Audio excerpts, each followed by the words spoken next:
Hello, good afternoon student. आज आपका cash book का आगे क्वेश्चन नंबर 5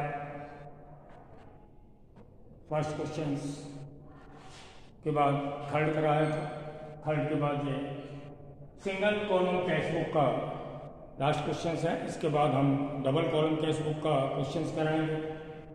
इसका आपको करने का मेथड या तरीका सिस्टम मालूम नहीं है क्योंकि 2 क्वेश्चंस हो चुके हैं। फर्स्ट हमने आपको बताया था डेबिट में रिसीप्ट कैश हम डेबिट में लिखते हैं और पेमेंट्स क्रेडिट में लिखते हैं, यानी ये कैश ट्रांजैक्शंस के लिए ही प्रिपेयर होता है।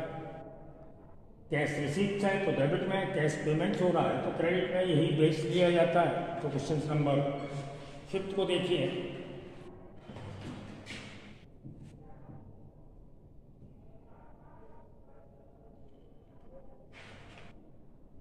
डेट दी हुई है 2017।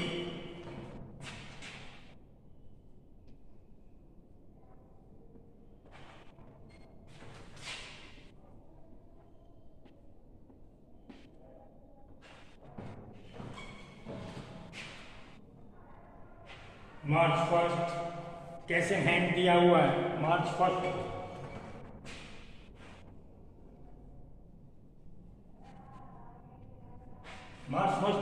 कैसे हैंड दिया है, इट मीन्स कैश बैलेंस है तो हम फर्स्ट इसे लिखेंगे डेबिट में बैलेंस बीडी के रूप में।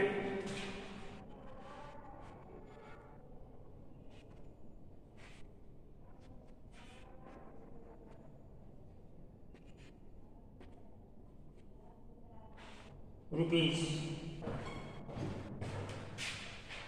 1,20,000।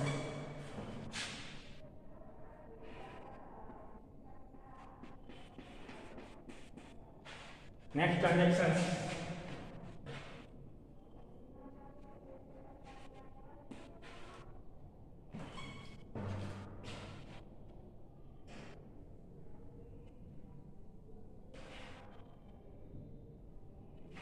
मार्च 2 में bought machinery ₹60,000 and paid carriers ₹1,000।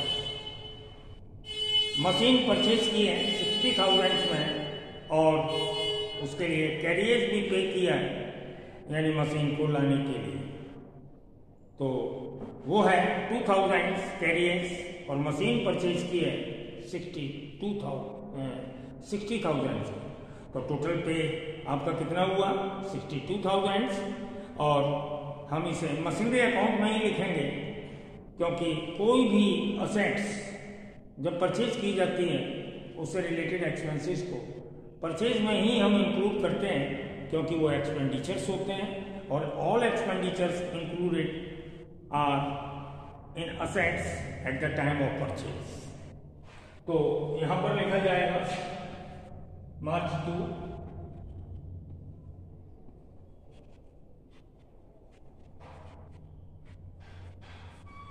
Machinery 60,000 plus 2,000 यानी 62,000।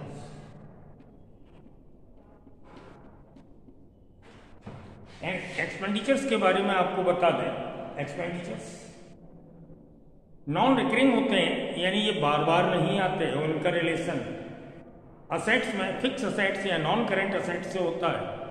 और इन एक्सपेंडिचर्स को हम बैलेंस शीट में शो करते हैं तो और वो मशीन की कॉस्ट में ही प्लस हो जाता है। तो एक्सपेंडिचर्स नॉन रिकरिंग होते हैं, इनका रिलेशन असेट्स में नॉन करेंट असेट्स से होता है और इनको हम बैलेंस शीट में शो करते हैं। तो आपने देखा कि मशीनरी जो हमारी 60,000 की थी, इस पर एक्सपेंडिचर्स थे 2,000, हमने टोटल अमाउंट 62,000 लिया। आगे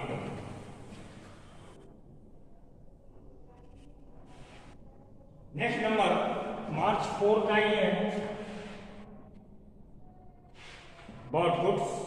अब हमने फिर से परचेज किया है goods 25,000 and paid carriers on it's 1,000। Goods purchase किया है 25,000 का और उस पर कैरियर्स पे किया है 1000। तो ये ट्रेडिशनल आइटम्स असेट्स नहीं है, यानी ट्रेडिशनल से मतलब बिजनेस में परचेज भी होता है, शो भी होता है। असेट्स जो लॉन्ग टर्म्स रहती हैं, तो ये एक्सपेंडिचर्स नहीं है, इसको सेपरेट पेमेंट के रूप में शो करेंगे, यानी परचेज।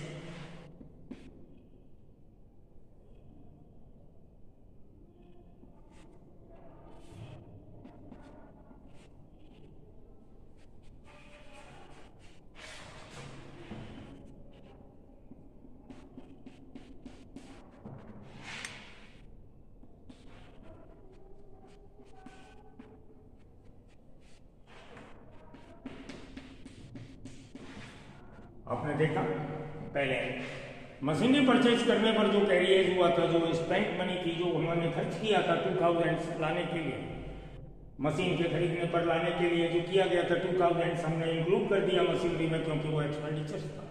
एक्सपेंडिचर्स की डेफिनेशंस या एक्सपेंडिचर्स के बारे में मीनिंग के रूप में हम जानते हैं कि एक्सपेंडिचर्स फर्स्ट तो ये नॉन रिकरिंग होता है, दूसरा इसका रिलेशन असेट्स में नॉन करेंट असेट्स से होता है, इसलिए इसको उस असेट्स में प्लस कर दिया। और ये परचेज हमारा ट्रेडिशनल गुड्स है, वो हमने सेपरेट लिखा। इस पर जो पेड किया गया कैरियर्स ये एक्सपेंडिचर्स नहीं है, इसलिए इसको इंक्लूड नहीं किया। ओके,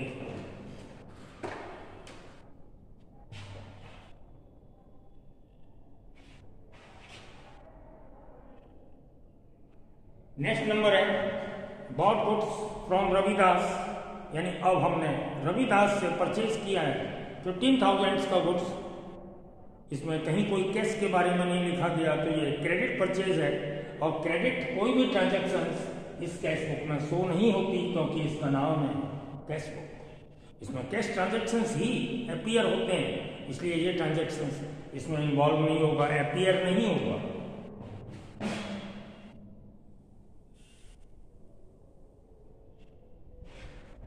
नेक्स्ट नंबर है मार्च 6।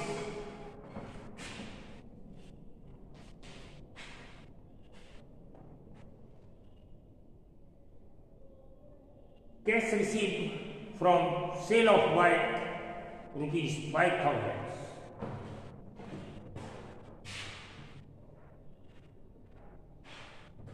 बाइक के बेचने से, यानी सेल ऑफ बाइक से हमें कैश रिसीव हुआ है।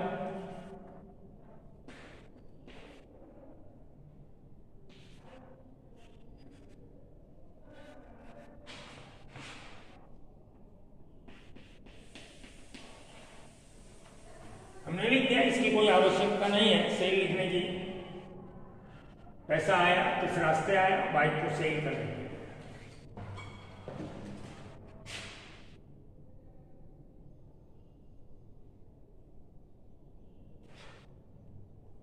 Sold goods less 5% discount ₹20,000। Sold goods ₹20,000 at 5% cash discount. हमने 20,000 का गुड्स सोल्ड किया एट डिस्काउंट 5% पर।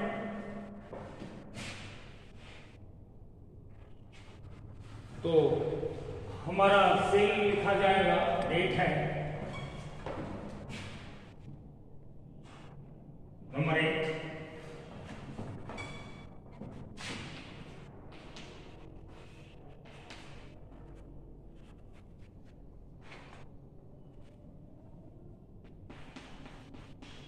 $19,000 की सेल थी, जो 20,000 की है, वो आफ्टर डिडक्टेड डिस्काउंट हमारी 19,000 की रहेगी।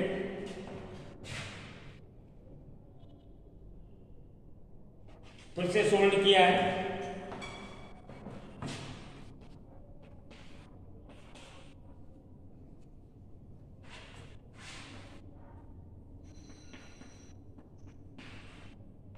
$40,000 ₹40,000 का सेल किया है।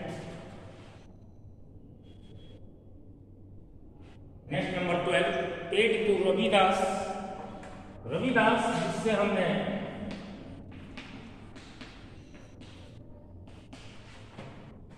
क्रेडिट परचेज किया था, उसका कोई वर्क नहीं किया था, उसको पे किया है।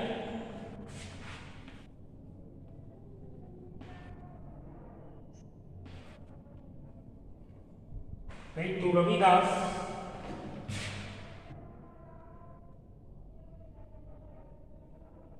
10,000,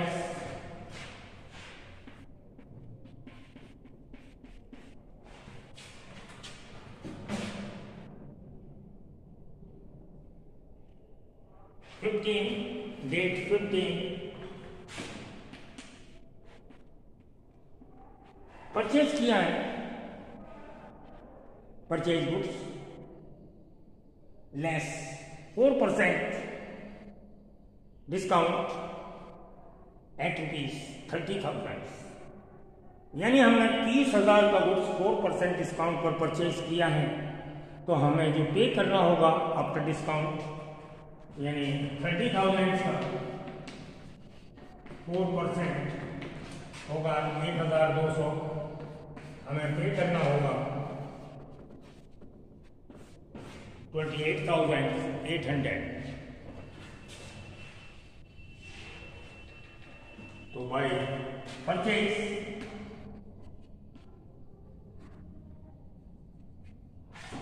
28,800 after deducted discount,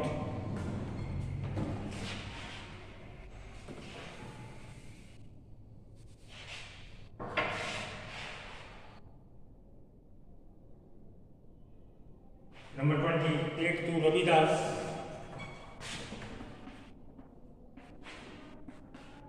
हमने रविदास को फिर से पे किया 4,500 एंड डिस्काउंट रिसीव किया 500। यही रविदास जिसको अभी हमने 10,000 पे किया था, उसको हमने फिर से पे किया 4,500 and receive discount 500।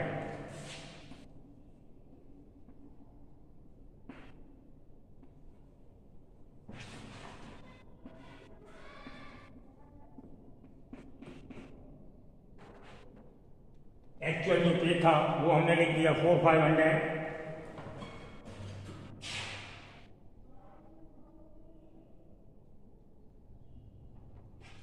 Next number 25,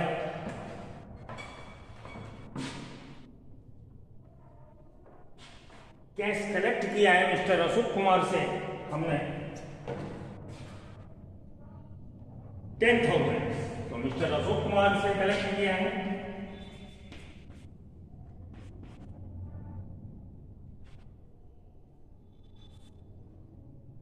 mister Ashok Kumar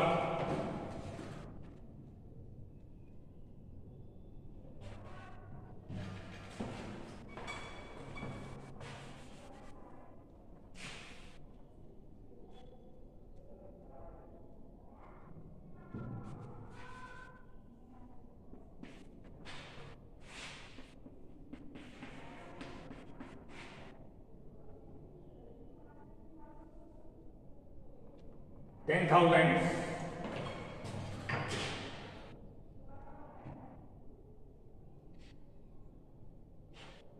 date 28 में purchase postal stamp,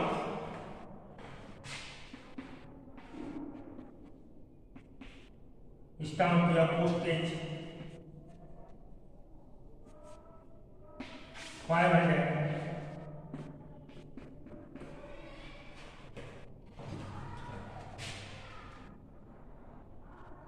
Last 10, send it to accountant,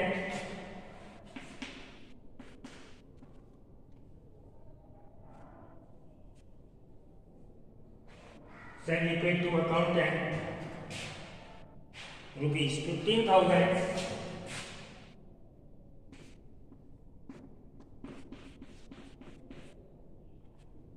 हमारा वर्क कंप्लीट हुआ। हमें डेबिट साइड का टोटल लगाने के बाद क्रेडिट साइड का टोटल माइनस करके बैलेंस लाना होगा सीधे।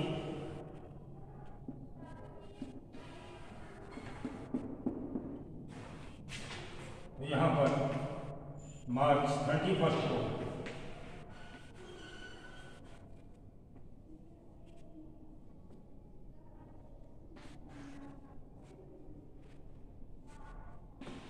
आंसर के रूप में हमें बैलेंस लाना होगा। तो पहले हम क्रेडिट का टोटल करते हैं, उसके बाद हम डेबिट का टोटल करेंगे और डिफरेंस वैल्यू को हम बैलेंस के रूप में लिख देंगे और ये हमारा आंसर आएगा। तो ये टोटल होगा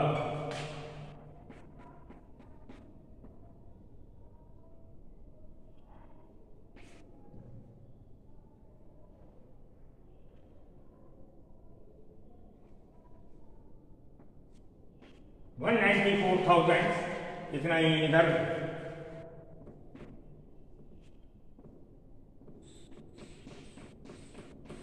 और जो भी हमारा डिफरेंस होगा यानी डेबिट ये क्रेडिट साइड में जो भी 194,000 से कम होगा वो हम बैलेंस के रूप में लिख देंगे।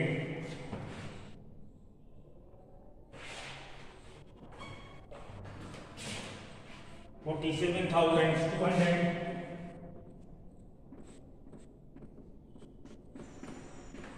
आंसर। ये आपका क्वेश्चन हो जाएगा, आपका क्वेश्चन कंप्लीट हो गया। आज का वर्क सिर्फ यहीं पर समाप्त करेंगे और नेक्स्ट टाइम यानी कल हमारा इसी कैश बुक से related second book double column cash book means cash and bank column cash book start करेंगे। सब कुछ यही होगा।